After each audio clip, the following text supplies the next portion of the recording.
Hello everyone, welcome to Unacademy. GATE जैसे exam में जब आप अपना कोर्स कंप्लीट करते हैं तो कोर्स कंप्लीट करने के बाद तीन चीजें बहुत इंपॉर्टेंट होती हैं। पहली चीज पीवाईक्यू क्वेश्चन, क्या आप वो लगाने में कैपेबल है। दूसरी चीज रिवीजन करना, जो भी आपने पढ़ा है उसको आप सही तरीके से रिवाइज कर रहे हैं कि नहीं। और तीसरी चीज जो कि बहुत इंपॉर्टेंट है वो है टेस्ट सीरीज, क्योंकि वो चेक करते हैं कि आपने जो भी प्रिपरेशन करी है, जो भी पीवाईक्यू प्रैक्टिस करी है, आपने रिविजन किया है और जो तैयारी करके अब आप एग्जाम के लिए जाने वाले हैं उसकी टेस्टिंग होती है। तो वो टेस्ट पास करना जरूरी है। तो यहां पे इस सेशन में हम यही बात करने वाले हैं कि टेस्ट सीरीज कब देना चाहिए, कैसे देना चाहिए, किन बातों को ध्यान रखना है हमें टेस्ट सीरीज देते समय। सबसे पहले अगर हम बात करें सेशन एजेंडा, क्या सेशन एजेंडा है हमारा, कि टेस्ट सीरीज कितनी मैटर करती है, कब स्टार्ट करना है हमें टेस्ट सीरीज, कब हमें अटेम्प्ट करना है, किस तरीके से अटेम्प्ट करना है और उसको कैसे एनालाइज करना है। सबसे पहले अगर बात करें टेस्ट सीरीज इंपॉर्टेंट क्यों है। Build exam temperament. कई स्टूडेंट साल भर पढ़ते हैं और डायरेक्ट एग्जाम देना चले जाते हैं, तो ऐसे नहीं करना है। अगर आपने टेस्ट सीरीज नहीं दी तो आपको पता है कि आप किसी भी हालत में एक अच्छी रैंक नहीं ला सकते हो। तो एग्जाम का टेम्परामेंट चेक करने के लिए एग्जाम से पहले उसी टाइप का टेस्ट देना बहुत जरूरी है। Improve time management. जब एग्जाम देने गए आता सब कुछ है, क्वेश्चंस भी बन रहे हैं, मगर टाइम मैनेजमेंट सही नहीं, इस चक्कर में कई बार अच्छे क्वेश्चन छूट जाते हैं और फिर उसका रिग्रेट साल भर रहता है। तो टाइम मैनेजमेंट भी आप टेस्ट सीरीज से सीखते हैं। Identify the weak areas.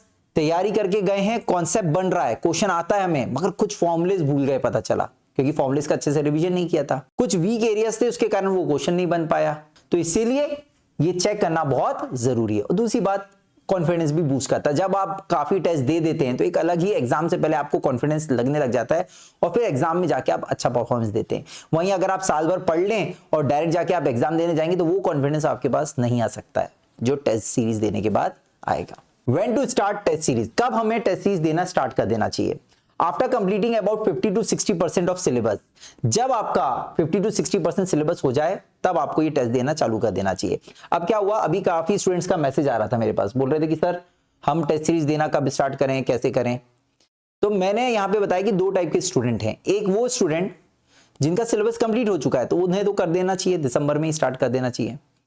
मगर वो स्टूडेंट जिनका सिलेबस अभी काफी कुछ बचा है, सिर्फ 20-30% ही हुआ है, तो फिर मैं उनको बोलता हूं कि कम से कम आपको अभी टारगेट करो 15-20 जनवरी तक, कम से कम 50-60% तक तो सिलेबस पे पहुंचो, फिर टेस्ट सीरीज देना। क्योंकि आपका तो अभी कंटेंट ही बहुत कम है, टेस्ट सीरीज कैसे दोगे। तो 50-60% मिनिमम सिलेबस होना चाहिए।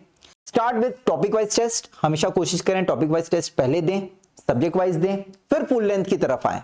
ठीक है, तो इससे आपका कॉन्फिडेंस धीरे धीरे बिल्ड होगा। डायरेक्ट अगर फुल लेंथ दोगे तो कॉन्फिडेंस बिल्डअप नहीं होगा, जो कि स्टेप वाइज आपका होगा अगर टॉपिक वाइज, सब्जेक्ट वाइज और फिर फुल लेंथ आप देते हैं तो।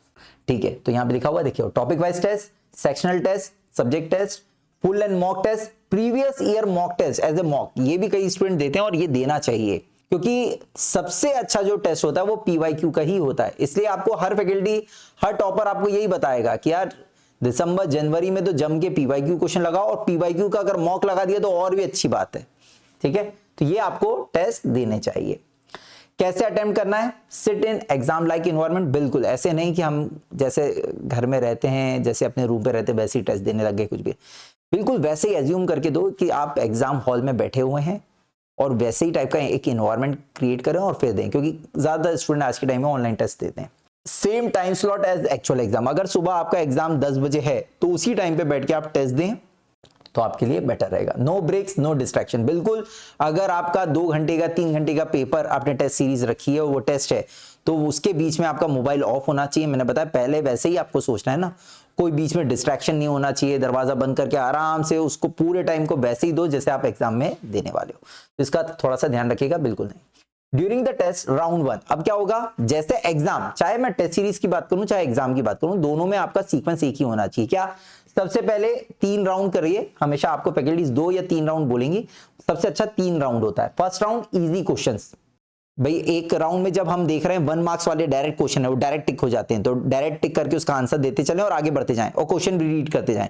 उसमें हम मार्किंग भी कर सकते हैं कि हमें कौन से क्वेश्चन को आगे चल के देखना है जो बन रहा है। कुछ ऐसे भी क्वेश्चन होंगे जो बिल्कुल ही हमारे आउट ऑफ सिलेबस होंगे, तो उनको हमें नहीं देखना है, तो मार्किंग करते हुए चले हाँ ये क्वेश्चन अटेम्प्ट करना है। और कुछ क्वेश्चंस के आप डायरेक्टली जो 1 मार्क्स के क्वेश्चन है जो डायरेक्ट आप आंसर दे सकते हैं वो दे सकते हैं। उसके बाद सेकेंड राउंड है मॉडरेट क्वेश्चन का, जिसमें थोड़ा कैलकुलेशन होगा, ठीक है। मगर कुछ ऐसे क्वेश्चन आएंगे जिसमें कैलकुलेशन भी होगा और हमें लग रहा है कि यार ये मैं कर सकता हूं, मगर इसमें मैं कहीं फंसूंगा, थोड़ा टाइम ज्यादा लगेगा, तो उसको राउंड 3 के लिए रख दो, दैट इज टफ और लेंदी वंस, ठीक है। तो उसको थर्ड राउंड के लिए छोड़ दो, फिर दूसरे राउंड को खत्म करो, फिर तीसरे राउंड पे।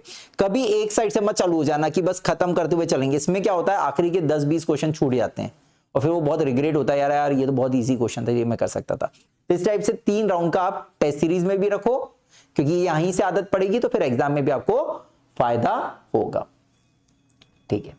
आफ्टर द टेस्ट एनालिसिस, ये बहुत इंपॉर्टेंट हो जाता है कि एनालाइज करना, कि हमने जो भी टेस्ट दिया उसके हर एक क्वेश्चन को एनालाइज करो कि अगर सही हुआ है, सही अप्रोच है तो बढ़िया है।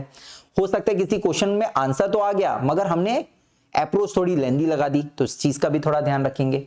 तो हर क्वेश्चन को एनालाइज करो आप जब आपका रिजल्ट आए उसका। क्लासिफाई मिस्टेक, कॉन्सेप्ट, कैलकुलेशन और गेस। याद रखिए जो भी आपने गलतियां करी अपनी टेस्ट में उसको इंप्रूव भी करना है, ठीक है। सारे पॉइंट्स को कि यार हो सकता है मैंने कॉन्सेप्ट में गलती करी हो, कैलकुलेशन में गलती करी हो, या मेरे को कोई फॉर्मूला याद नहीं आया हो, तो उन चीजों को हमें चेक करना और रेक्टिफाई करना, उसको ठीक करना है, ठीक है। और एक नोट बुक बनाइए उसमें अपने वीक टॉपिक्स भी लिखिए कि यार ये मेरा वीक टॉपिक है, इसको मेरे को ठीक करना है। तो टेस्ट सीरीज का मतलब सिर्फ टेस्ट देना नहीं है, इंप्रूवमेंट है, कंटिन्यूअस इंप्रूवमेंट, तो ये करना बहुत जरूरी है। देखो एरर लॉग हमें जरूर बनाना है, एक मेंटेन करना है एक नोटबुक को, जिसमें कि हम अपनी सारी मिस्टेक्स को लिखें, उसको भी रिवाइज करें वीकली, क्योंकि कई बार जो मिस्टेक्स है वो अक्सर हमें आदत बन जाती है, वो अक्सर हम करते हैं, तो उसको हमें नहीं करना है। अवॉइड रिपीटिंग सेम एरर, जो गलती हमने पहले करी है उसको रिपीट नहीं करना है, तो इस चीज का ध्यान रखना है, ठीक है। कॉमन मिस्टेक्स क्या करते हैं स्टूडेंट टेस्ट सीरीज के टाइम पे, ओनली गिविंग टेस्ट, सिर्फ टेस्ट दिए जा रहे हैं, कभी एनालाइज नहीं किया। हाँ बस टेस्ट दिए जा रहे, अरे 100 में से कभी 20 आ रहे हैं, 30 आ रहे हैं, 40 आ रहे हैं, 50 आ रहे हैं, अरे ठीक आ रहे हैं, कभी चेक नहीं किया। ये गलती नहीं करना है, एनालाइज करना है। टू मैनी टेस्ट सीरीज, बहुत ज्यादा टेस्ट सीरीज लगा दी। मैं तो कहता हूं कि आप अल्टरनेट डेज टेस्ट लगाओ, मगर ऐसा नहीं रोज सुबह शाम टेस्ट लगा रहे हैं, ऐसा नहीं, ठीक है। इग्नोरिंग वीक सब्जेक्ट्स, ठीक है। हम क्या करते हैं जब टेस्ट देते हैं तो कई बार सोचते हैं कि अरे यार जो मेरा स्ट्रॉन्ग सब्जेक्ट है उसी को बार बार देने का मन करता है। जैसे हमारे इलेक्ट्रॉनिक्स में नेटवर्क का टेस्ट देने का बहुत मन करता है स्टूडेंट्स का, तो वो बार बार उसी को देते रहते हैं, ऐसा नहीं। वीक सब्जेक्ट्स पे ध्यान देना है, वीक टॉपिक्स पे ध्यान देना है, उसको हमें इंप्रूव करना है, उसको ठीक करना है, तभी आपकी रैंक इंप्रूव होगी। हम वही पढ़ते रहेंगे तो रैंक इंप्रूवमेंट नहीं आएगी। कंपेयरिंग स्कोर ब्लाइंडली, बिल्कुल हम लोग ब्लाइंडली स्कोर अपने कंपेयर कर रहे हैं दोस्तों के, अरे ये तो इसके तो कम आए, मेरे तो ज्यादा हैं, ठीक है, तो मैं तो बहुत बढ़िया चल रहा है, ऐसा ये सब चीजें नहीं करनी है, ठीक है। तो कंक्लूजन क्या है, smart testing, smart analysis, that is rank booster. तो दोनों चीजें आप करें, टेस्ट दें, एनालाइज करें और रैंक अपनी बूस्ट करें। Thank you so much.